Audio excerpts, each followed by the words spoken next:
Hey everybody, and welcome to Bright Founders Talk at Tami. Tami is an international software development company that designs, builds, and delivers software for sustainable businesses and promising startups. Welcome to our podcast where we bring you the most inspiring stories of entrepreneurs and experts in the software development industry. Each week, we interview successful leaders who share their unique journeys and valuable insights. Our today's guest speaker is Patrick Pissang, who is founder and CEO at Sales Hero. Hello, Patrick. How are you? Hi, Alexander. Very well. Thank you. Thanks for inviting me.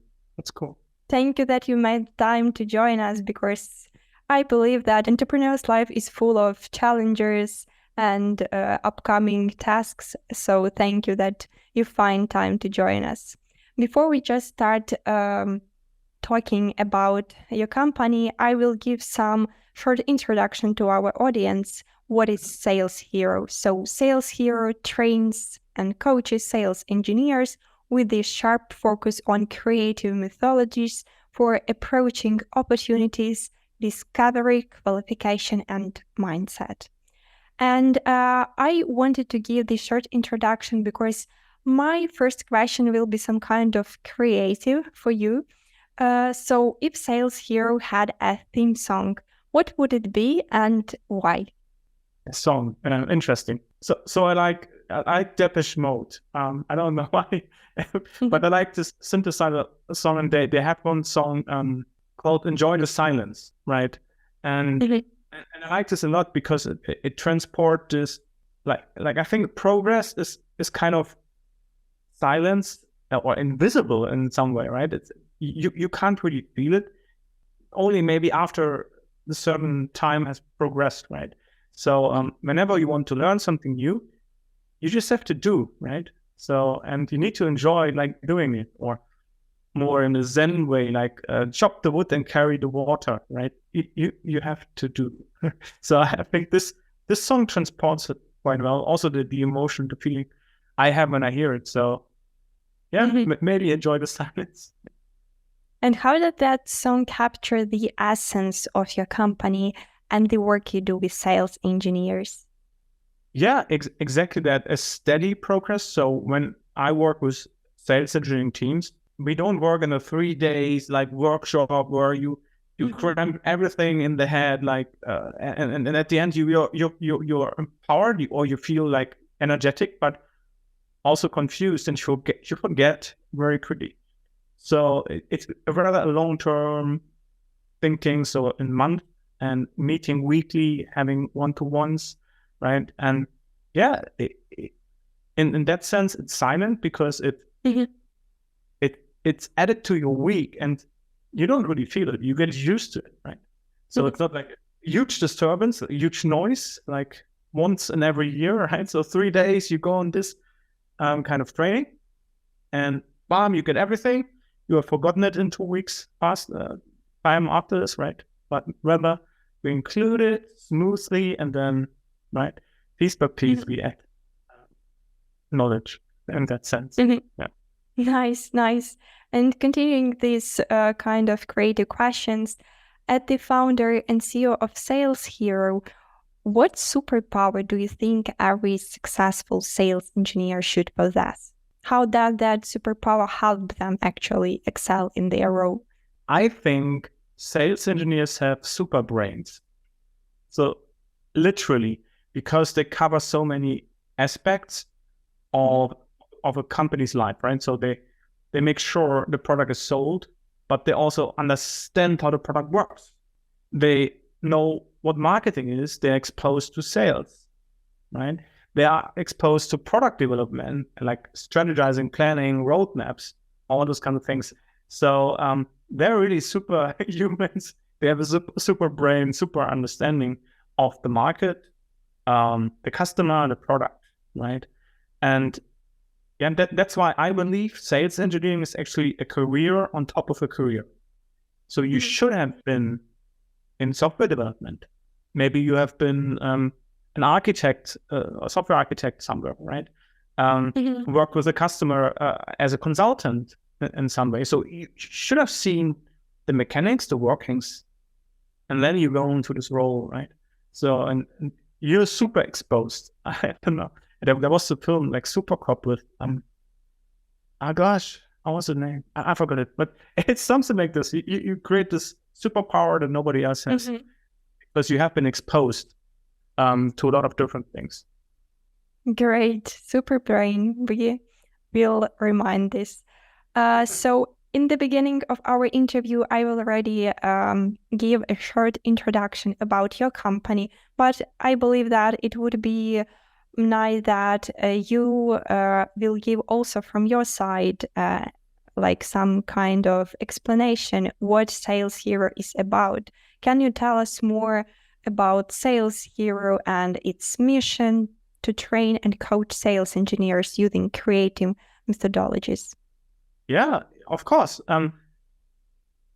As I said, the idea is to get people like used to change, right? And creativity in merging different fields. So when you come from somewhere else, like software development, you learn something that salespeople usually don't have. What I did use in the past was domain-driven design, for example, right? It's a software development methodology, but if you look closely, there are strategies in here like context mapping that you can use in sales discovery, right? And I try to open up sales engineers to look at those things. So what do you know? What are your strengths, right? What is the responsibility you take, right? What else can you do, right? On top of what is expected from you and maybe what a normal employee would say, like, don't make a cut here, right? And say, this is my area, this is my realm. I don't do more. I try to get people to say, look, if I become a better human, I will be automatically a better sales engineer. Nice. So you've created some kind of sales engineering fantasy map, if I'm not mistaken, and the AI companion for sales engineers. Those tools are really innovative. How do they address the specific challenges faced by sales engineers, and what impact they have had on improving their performance and effectiveness? Okay, so the sales engineering map is funny because I'm writing novels in German. So there was a fantasy novel I wrote and I created. Wow. For the book, I created like a map, right? So a fantasy map with land where everything happens, or the realm.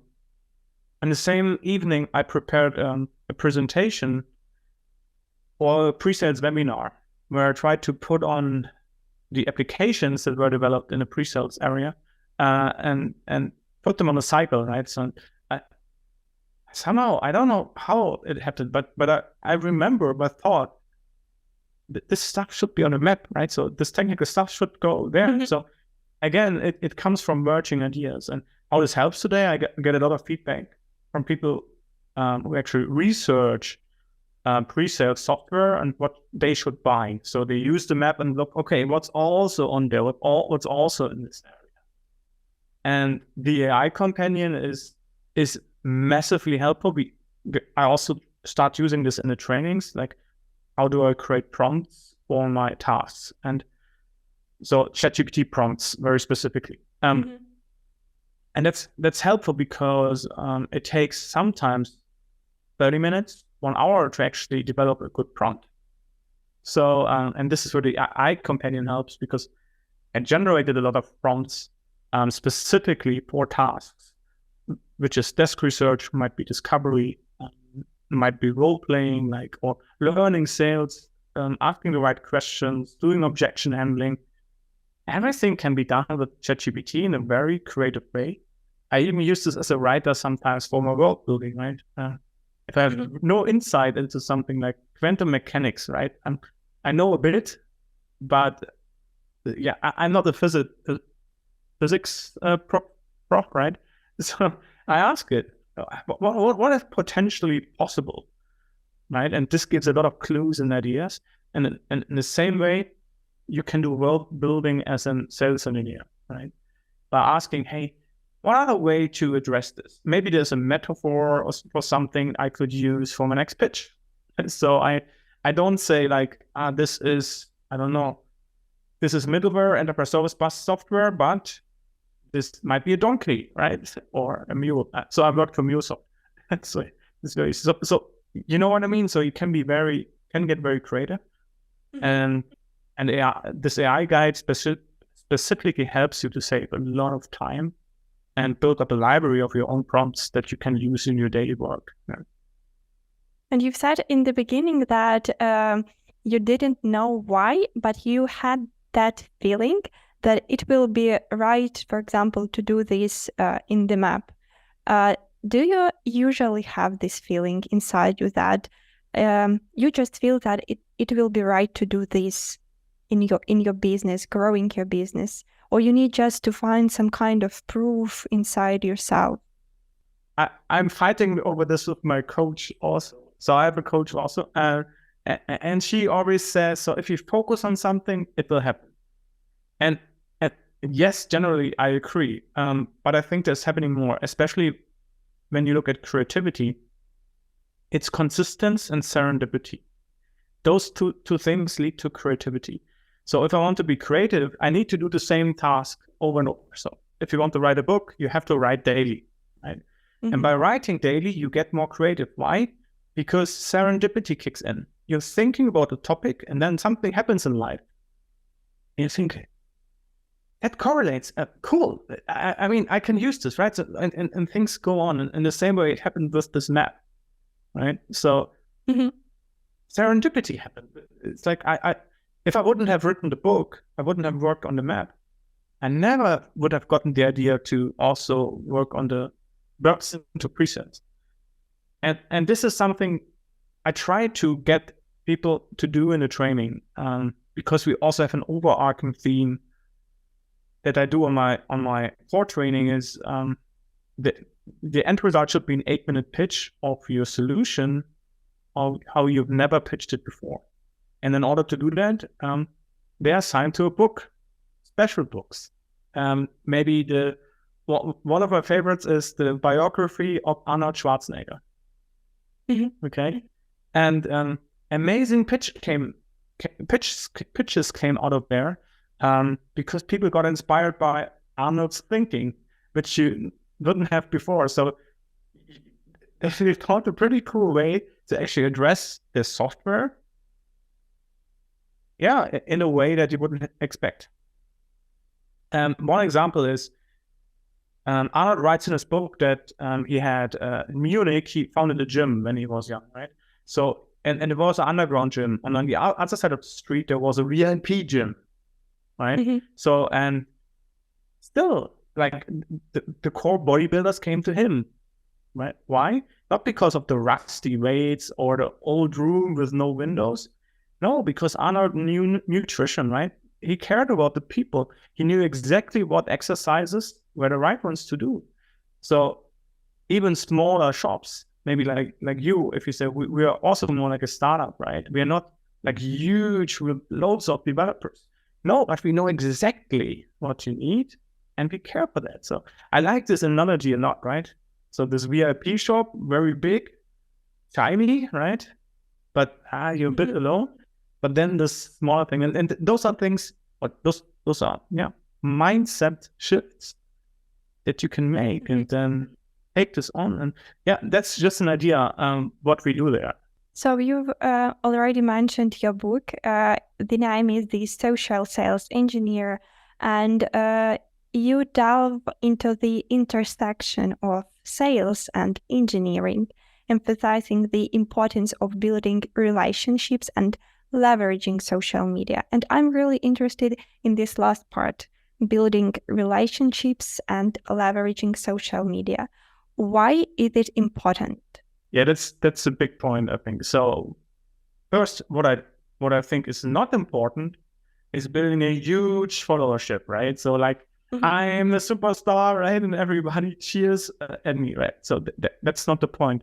I think what we can leverage as engineers, sales engineers, is building our brand in a way that everybody is looking for information and find me, and I offer a way to connect and start a conversation.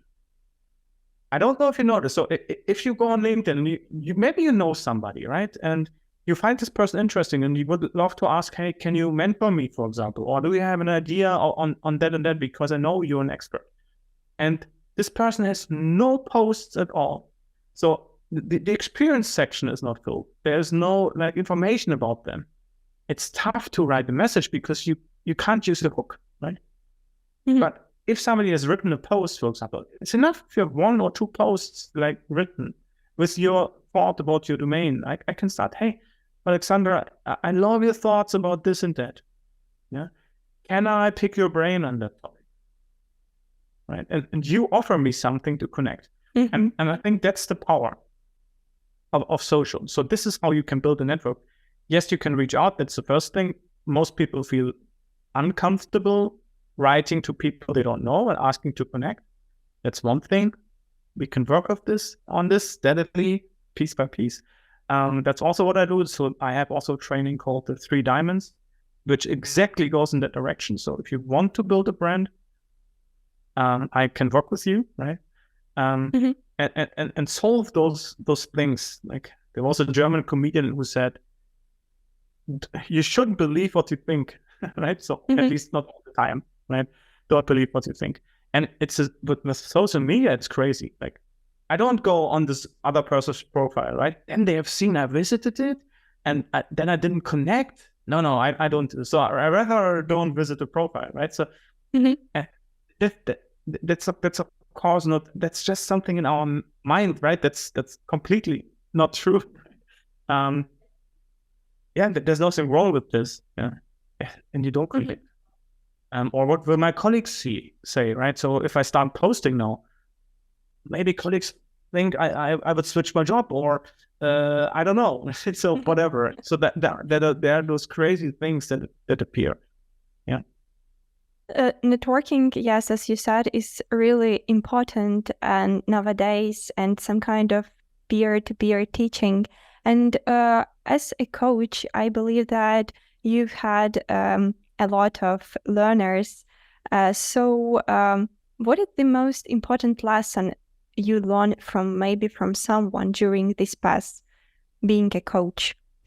Yes, maybe being more curious at first, be more empathetic.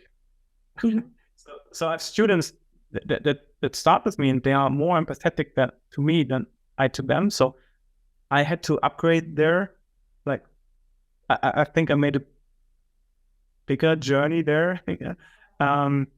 And also be more open to problems and understand that a problem is a problem, right? Just because I don't think it's a big problem, but the other person can feel like a huge, tremendous problem that they think they can't overcome. So having this empathy and thinking more like, okay, this is the point.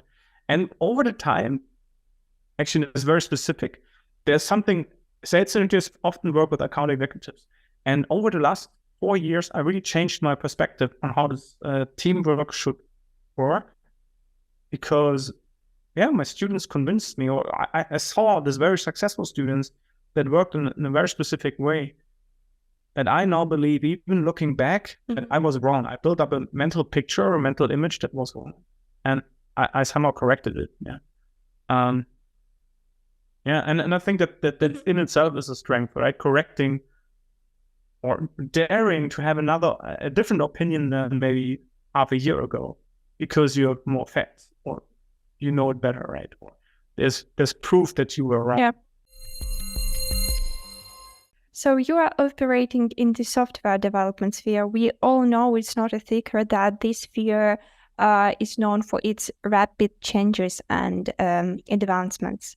How do you stay updated and ensure that your training and coaching methodologies align with the evolving needs and trends in this industry? Yes, so you're right. So most of my clients actually develop software in every industry, right? If it's CRM, it's security, it's middleware, right? Or management software. everything like this. So, and honestly, I can't stay on top of each of those domains. But what I do, I commit to daily learning. So I do self-study at least 1 hour per day. I would read or go into depth. So I read every day. That's the first thing. And it's mainly about sales, and it's mainly about self-development or some topics about psychology and those kind of things. Right? So I really try not to read only fantasy books, but also nonfiction. And then, of course, the discussions with the leaders of those and being exposed to their problems gives me front row seat, right, into the whole situation they face. And that's in itself, I think is really valuable, because I can transport knowledge from different domains to each of my customers, right? So they get more exposure through me to what is happening somewhere else, right? Maybe they are already ahead, or maybe they lag behind, and then they can adjust this knowledge. Yeah.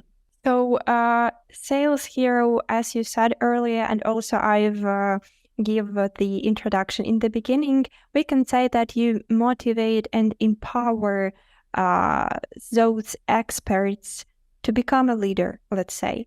So you are an expert in leadership, and the concept of leadership is crucial in entrepreneurship, of course, and sales engineering. What are some key attributes or quality that you believe make a great leader? First and foremost, empathy, I think. Being empathetic with yourself. So first, it's how do I speak to myself? I think that's crucial, because if you're not good to yourself in a way that, you trust you like yourself, you love yourself, right? You can't transport this to somebody else. It's just not possible, right? If you do, it might be wrong, right? It might be not authentic. Is this the right way to say it? I don't know, but that's one way. So the one thing, the empathy, which is sometimes tough, right? Because we have our egoistic goals and stuff like this. I'm thinking very stoically there in terms of the Stoic philosophy. So I also read a lot about this and try to apply it to my life, this kind of thinking. And that's also, in my mind, a good leadership principle, because it involves the whole thing of responsibility, right? The whole thing of what can I control and what can't I control, and do I know the difference between those things, right? So those are important things. And then, as an entrepreneur, you have a lot of freedom. And I think that's point number 3. And the more freedom or the more time you have, what I learned is the more disciplined you need to be. Otherwise, your time will just fade away, right? So it's a difference if you're employed and somebody indirectly, somebody tells you what to do all the day, right? Things come to you, you're always busy, and you're working towards a goal with your company. If you have the freedom to work for yourself, you need to plan your day. You need to precisely know what to do and stick to it. I don't know if you notice, right? So you put in your calendar, I go to the gym Friday afternoon, right? So because you have to, because the whole week was too busy. So you put it in your calendar, and then a friend comes, hey, let's have a drink, let's have a chat, right? Let's go over there. It's a sunny afternoon. What do? Do you keep your commitment to yourself, or do you go with your friend? And that's a huge point, because I think you have to keep your commitment, no matter what, right? Let's do this tomorrow, right? The meeting. It's okay tomorrow morning. I want to go to the gym because I promised this to myself. And if I don't do it, my unconscious will react, and I will never keep myself honest, right? So the more this happens and I move stuff out, the broader it gets. That's just my learning as being an entrepreneur, right? So that's my feeling. That's my mental model that build up. Yeah. Yes, that's actually what we want to hear from you, your story and your ideas. So to be committed. Interesting.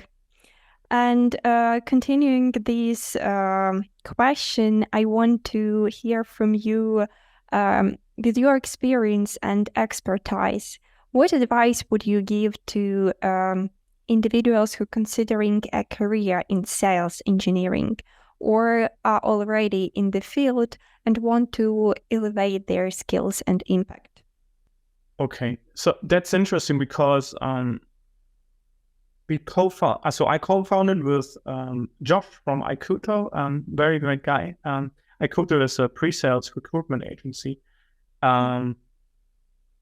We founded the school where we take people or professionals who want to come into the realm of sales engineering. Okay, the idea of the school is they pay nothing. Like the school in German is completely for free, right? So you pay nothing, you just come there, you need to be committed, and then you will pass or fail. So and this is the same thing we do. So we train people over a period of 3 months. So if you want to become a sales engineer, watch out for the school or connect me on LinkedIn and ask. So you can apply and come there. The thing that we realized is that you need to sales engineering is a career on top of a career. So you need to have experience. You need to have done like project work, right? Work with clients, have an understanding of the mechanics. And in the best case, as I said, you have had a career, and then we can really propel you ahead. If you have done things there and there and all over the place with no real depth, it's tough to get into the sales engineering role. It's my experience, right? So of course there are people who make it straight from university, right? Never having the other experience, but it's not that often. At least I don't see it.